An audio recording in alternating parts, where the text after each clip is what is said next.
निकाल दी है और ये लिस्ट एक तरह से हम कह सकते हैं अनएक्सपेक्टेड यहां पर नजर आ रही है, क्योंकि पहले ये माना जा रहा था कि पहली लिस्ट लोकसभा के जो चुनाव होंगे उसकी निकलेगी, लेकिन उससे पहले यहां पर विधानसभा उपचुनावों की ये लिस्ट निकली है और कई ऐसे नाम हैं जिनको इसमें मौका मिला है।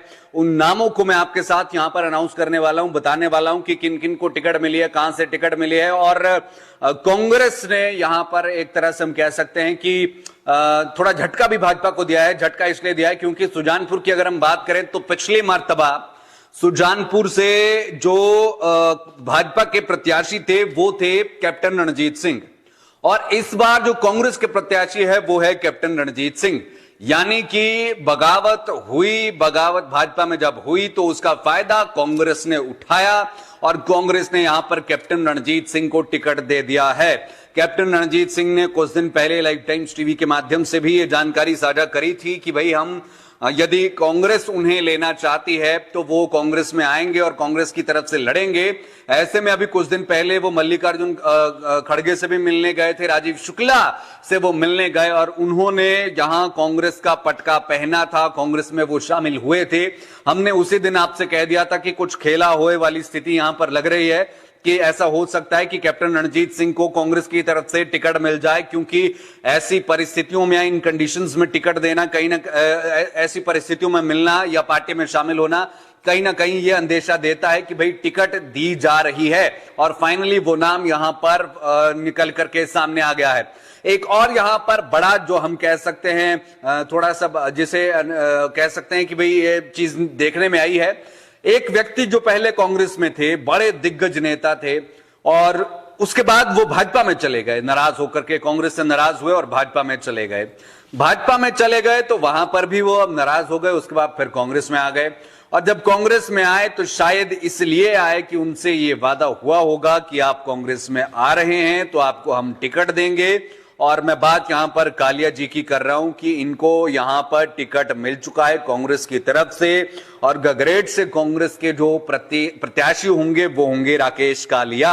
और ये एक बड़ा नाम है, एक बड़ा चेहरा है और इनके सामने होंगे चैतन्य शर्मा, जो कि एक नया चेहरा है, युवा चेहरा है। देखना ये होगा कि अब लड़ाई कितने जोरों शोरों से लड़ी जाती है। पुराना एक्सपीरियंस्ड, पुराना घायल शेर यहां पर जो है वो ज्यादा ताकतवर नजर आता है या फिर जो नया शेर है वो ज्यादा ताकतवर नजर आता है, ये देखने वाली बात होगी। एक्सपीरियंस वर्सेस एनर्जी यहां पर जो है वो देखी जाएगी।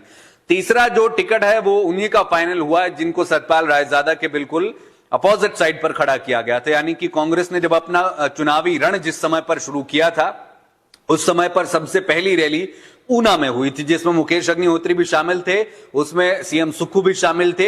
एक तरफ सतपाल रायजादा थे, इस तरफ विवेक जी थे, उस तरफ सतपाल रायजादा थे। सतपाल रायजादा को लेकर के हालांकि अब ये कह सकते हैं कि उनका नाम भी लगभग फाइनल हो ही जाएगा, लेकिन अभी नाम लिस्ट उनकी नहीं आई है। उपचुनावों की लिस्ट यहां पर आ गई है तो इसमें जो विवेक शर्मा है, जिनको विक्कू कहते हैं, कुटलेहड़ से इनको टिकट मिला है।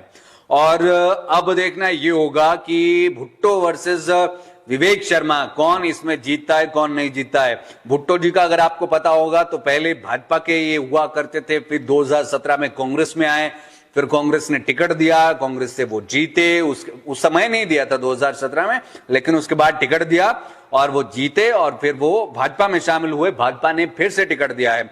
तो ये मुकाबला अब अच्छा यहां पर देखने को मिलेगा। सबसे इंटरेस्टिंग यदि हम बात करें तो सुजानपुर होगा भाई साहब, क्योंकि पहले भी इन दो के बीच में मुकाबला हुआ था, अब भी इन दो के बीच में मुकाबला होगा। बस पासे पलट गए हैं, पहले जो इधर होते थे वो उधर थे, जो उधर होते थे वो इधर हो गए हैं। अब ये इधर उधर कैसे कितना यहां पर बैठता है पूरा सिस्टम, ये देखने वाली बात होगी।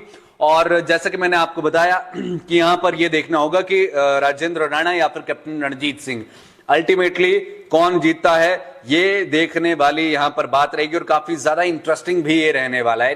399 वोट से ये वोट सिर्फ जीते थे और वो हम कह सकते हैं कि वो 399 वोटों से सिर्फ हारे थे। पोस्टल बैलेट्स वगैरह जो बाद में खुली थी उस समय पर जो है वो राजेंद्र राणा, उन्होंने अपना विजयी परचम लहराया था। आपका इन तीनों टिकटों को लेकर के क्या कहना है, आप कमेंट के माध्यम से साझा जरूर करें। और इस लाइव स्ट्रीम को अधिक से अधिक शेयर जरूर करें ताकि सबको ये पता लग जाए कि भाई क्या कौन कौन किसका कैसा मुकाबला होगा, कौन किसे कितना सशक्त और कितना मजबूत मानता है। ये भी अब आने वाले इस दिनों में पता लग जाएगा कि अल्टीमेटली क्या कुछ पूरी चीजें हैं। लेकिन ये इस समय की बड़ी खबर कि यहां पर कांग्रेस ने 3 अपने लोगों को दे दिया है टिकट और ये 3 लोग उतरेंगे मैदान में और मैदान में उतरने के बाद फिर खेला होए जिसे हम कहते हैं पॉलिटिकल लैंग्वेज में, वो खेला होएगा। तो अभी के लिए इतना ही। देखते रहिए live times TV for true nest reporting. मैं मनोज ठाकुर, धन्यवाद।